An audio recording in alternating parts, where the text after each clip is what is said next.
कई साल पहले एक युवक क्रिस्टोफर रॉबिन ने 100 एकड़ में अजीब से दिखने वाले जीवों से मुलाकात की, जिसमें उल्लू, खरगोश, ईयोर, पिगलेट और पीहू था। उनका सिर जानवर का और शरीर इंसान का था। वो उनसे दोस्ती करता है और उनके खाने पीने का इंतजाम भी करता है। ऐसे कई साल बीत जाते हैं। एक दिन क्रिस्टोफर डॉक्टर की पढ़ाई करने के लिए उन्हें छोड़कर चला जाता है। सर्दी के आने के कारण उन्हें भोजन की काफी दिक्कत होती है। काफी दिन वह भूखे ही रहते हैं। अंत में जीवों ने ईयोर को मारकर अपना पेट भर लिया, पर वे इस काम से काफी दुखी थे और क्रिस्टोफर को इस बात का जिम्मेवार मानने लगे कि यदि वो हमें छोड़कर नहीं गया होता तो हम ऐसा कार्य नहीं करते। वे संकल्प लेते हैं कि वो कभी इंसानों से बात नहीं करेंगे, क्योंकि इंसान भरोसे के लायक नहीं। तब से उनमें क्रिस्टोफर और इंसान के प्रति घृणा उत्पन्न हो जाती है और वे दुष्ट प्रवृत्ति के बन जाते हैं। समय बीतता गया। 100 एकड़ वुड में लोगों के गायब होने की खबर आने लगी या उनकी लाश दिखाई देती थी। 5 साल बाद क्रिस्टोफर, जो कि अब जवान हो चुका होता है, अपनी वाइफ मैरी के साथ 100 वुड एकड़ में लौट आता है और देखता है कि यह जगह काफी बदल चुकी है। यहाँ बहुत कम लोग आते हैं। रात में पिगलेट दोनों पर हमला कर देता है और मैरी को जंजीर से गला घोंटकर मार देता है। क्रिस्टोफर उससे माफी मांगता है और कहता है कि मुझे नहीं पता था कि तुम्हें काफी तकलीफों का सामना करना होगा। मैं अपनी पढ़ाई करने के लिए यहाँ से दूर गया था, पर मैं अब आ गया हूँ। वह रोते हुए कहता है कि तुमने ऐसा क्यों किया, तुम तो वैसे नहीं थे।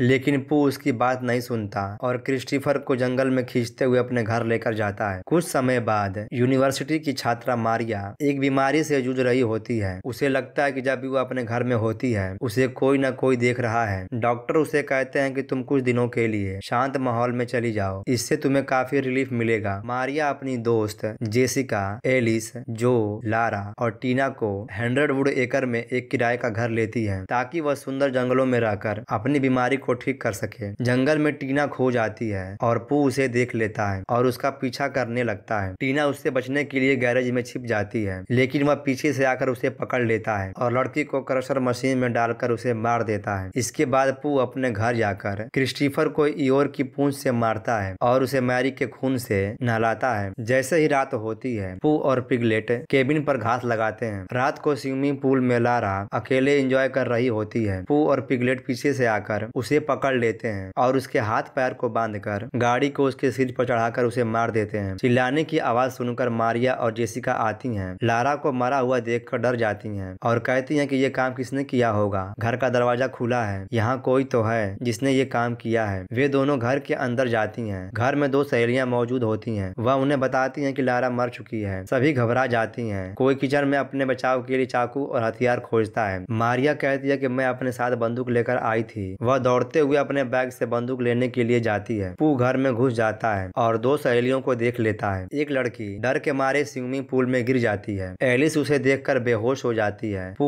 उसकी दोस्त को हथौड़े से मारकर उसे खत्म कर देता है और दोनों एलिस को लेकर चले जाते हैं। मारिया और जेसिका उसे ले जाते हुए देख लेती हैं और उनका पीछा करती हैं। वे चुपचाप उनके घर के अंदर जाती हैं और जंजीरों से बंधी एलिस को छुड़ा लेती हैं। तभी उन्हें एक औरत की चिल्लाने की आवाज सुनाई देती है। मारिया कहती है कि हम उसे छोड़कर यहाँ से नहीं जाएंगे। वह उसे बचाने के लिए दूसरे कमरे में जाती हैं, जहाँ क्रिस्टोफर जंजीरों से लटका हुआ होता है। वह उसको भी आजाद कर देती हैं। मारिया कहती है कि हमें यहाँ से निकलना होगा, नहीं तो हम सब मारे जाएंगे। क्रिस्टोफर कहता है कि नहीं, तुम सब भागो यहाँ से, तुम मेरी चिंता मत करो। बाहर उन्हें एक लड़की घायल और जंजीरों से बंधी हुई दिखाई देती है। वह कहती है कि मुझे बचा लो, वह मुझे मार देंगे। वह उसको भी छुड़ा लेती हैं। जब वो लड़की अपने चेहरों को देखती है तो कहती है कि मैं उन्हें नहीं छोड़ूंगी और मारिया की गन ले लेती है। पू और पिगलेट को चिल्लाकर बुलाती है। तीनों डर के मारे छिप जाती हैं। जैसे ही पिगलेट लड़की के सामने आता है, वह उस पर फायर करती है, पर वह बच जाता है। जब वो दोबारा फायर करती है तो उसमें गोलियां नहीं होती। वह दोनों मिलकर उसे बड़ी बेरहमी से मार देते हैं। मारिया और जेसिका डर के मारे जंगल में भाग जाती हैं। पू उन्हें देखकर उनका पीछा करने लगता है, लेकिन एलिसा वहीं पर छिप जाती है। छिप कर पिगलेट पर हथौड़े से हमला कर देती है और उसे जंजीरों से बांधकर हथौड़े से हमले पर हमला करके उसे खत्म कर देती है और अपनी दोस्त का बदला ले लेती है। पिगलेट की आवाज सुनकर पू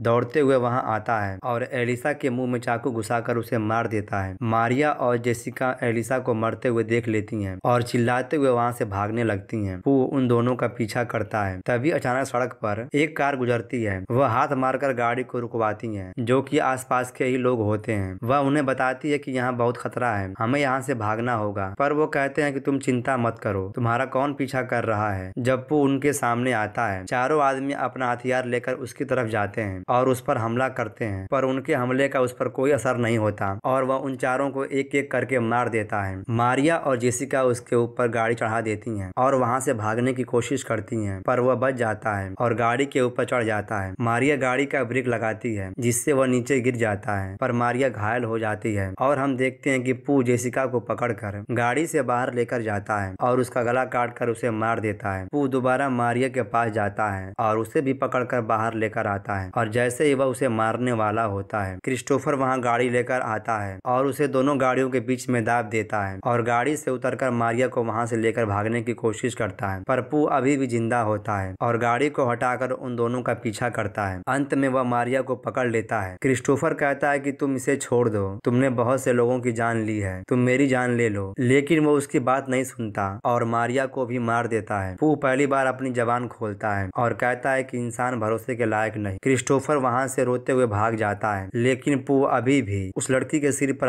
हमला करता जाता है और फिल्म खत्म हो जाती है। दूसरा भाग देखने के लिए सब्सक्राइब और कमेंट करें।